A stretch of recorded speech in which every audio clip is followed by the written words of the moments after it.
Hello, students. Today we're going to be talking about James Cook and his first voyage of discovery to this part of the world. James has been known really for his exploits as a navigator and also as a first-class explorer.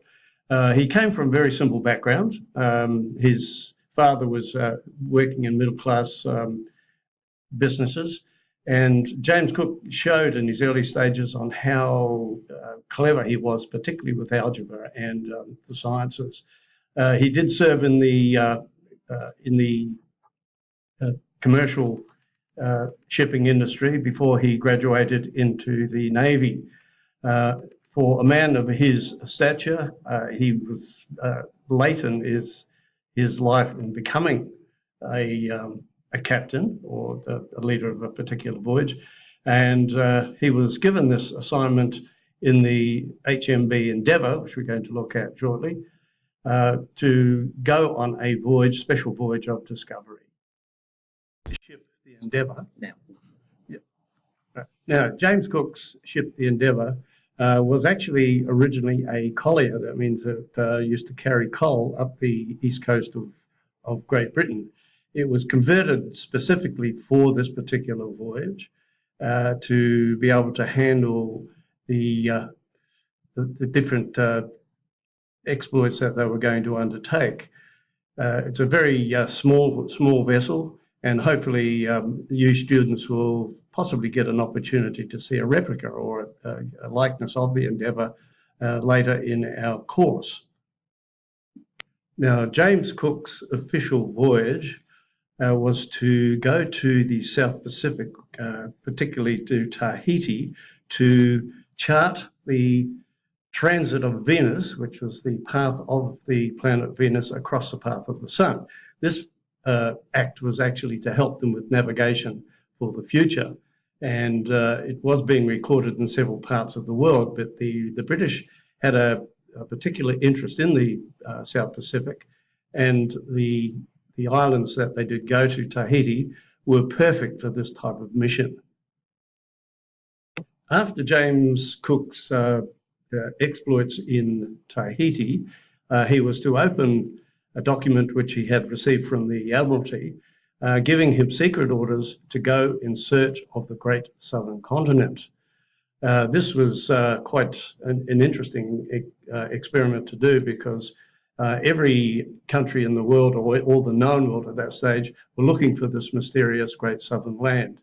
So Cook headed off into the South Pacific with the express purpose of looking for the great southern continent. However, this was not to be, as he did find out as he travelled further into the southern oceans. He did, however, make contact with New Zealand, which had previously been discovered by Abel Tasman, a Dutchman, and he did extensive mapping and charting and making contact with the local Maori people there before he decided to then head towards the coast of New Holland, which is what we now know as Australia.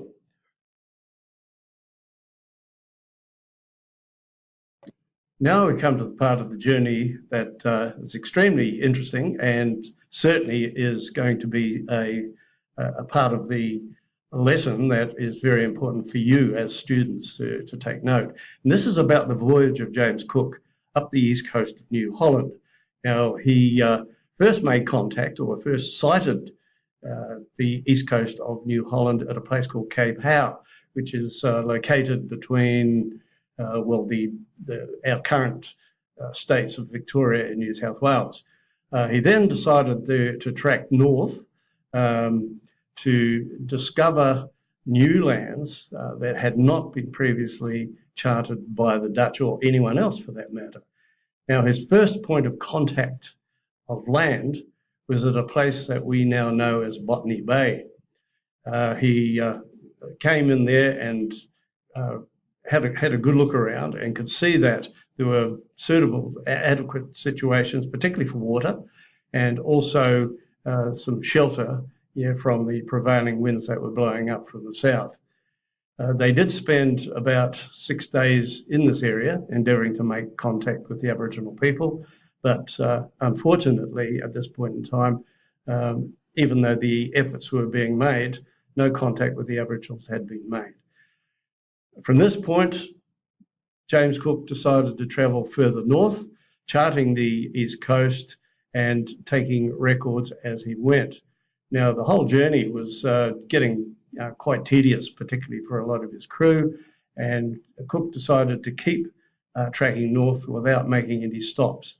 Unfortunately for Cook and his crew, they struck difficulties once they got up to the Great Barrier Reef. The ship ran aground on a reef and was stuck fast there for about 24 hours. Luckily, with a lot of thought going into it, they managed to salvage the ship and gradually limped north to find a place where they could do repairs to this vessel. In the early period of July in 1770, they found an inlet which they later named Endeavour Inlet on a river. They were able to bring the vessel up onto the shore, tip it over, and make suitable repairs to the vessel. This was probably the saving grace for both James Cook and all his crew. At this particular time, of course, he was able to make contact with Aboriginal people, and we'll certainly go into that in a lot more detail when we have our in-class activity. Once they had completed the repairs, their final part of the journey on the east coast of New Holland was to travel up to the northernmost point, a place that we now call Cape York, and a little island called Possession Island, where James Cook, for the last time, came ashore, raised the flag, and claimed all of the east coast for King George III, and named this place New South Wales. Before we go on any further, just let me explain about a particular gentleman who was on this trip with James Cook, a man called Joseph Banks. Now, Joseph Banks had paid a lot of money to travel on this voyage and set out on this voyage discovery. Now, he was actually a botanist. He was a much younger man than James Cook, but he was from an aristocratic background, which meant that he had a very good education back home, and he certainly had the money to be able to afford to come on this voyage. The interesting thing about Joseph Banks is that he had a different point of view and certainly saw things quite differently to what James Cook did. He was as I said before, he was a botanist, so he was interested in plants and animals and, of course, the people. And quite often he would always make reference to the types of food that were available. He must have been a very hungry man, because he certainly made that observation quite a number of times. Now, Joseph Banks, being who he was very influential in the future of giving this information about New South Wales, as we now know it, to the aristocracy and also to the Admiralty back home. So Joseph Banks, even though he wasn't the commander of the vessel, was certainly a great influence on the voyage and what they actually discovered on the entire journey. Now, students, the important part for your study has now come to this point in time. We're going to look at the journals of both James Cook and Joseph Banks. This, of course, is a primary source, and it will give us some very good and detailed information of what both of these men actually thought of the voyage. Now, students, you should have been able to take notes of what we have discussed today. We must include the role of Captain Cook, the story of the Endeavour. We need to know about his mission, what his original mission was. We need to explore the secret mission, the journey to the possible to find the Great Southern Continent. We need to look at the journey of New Holland, up the east coast of New Holland. We need to address Joseph Banks and his role in this journal.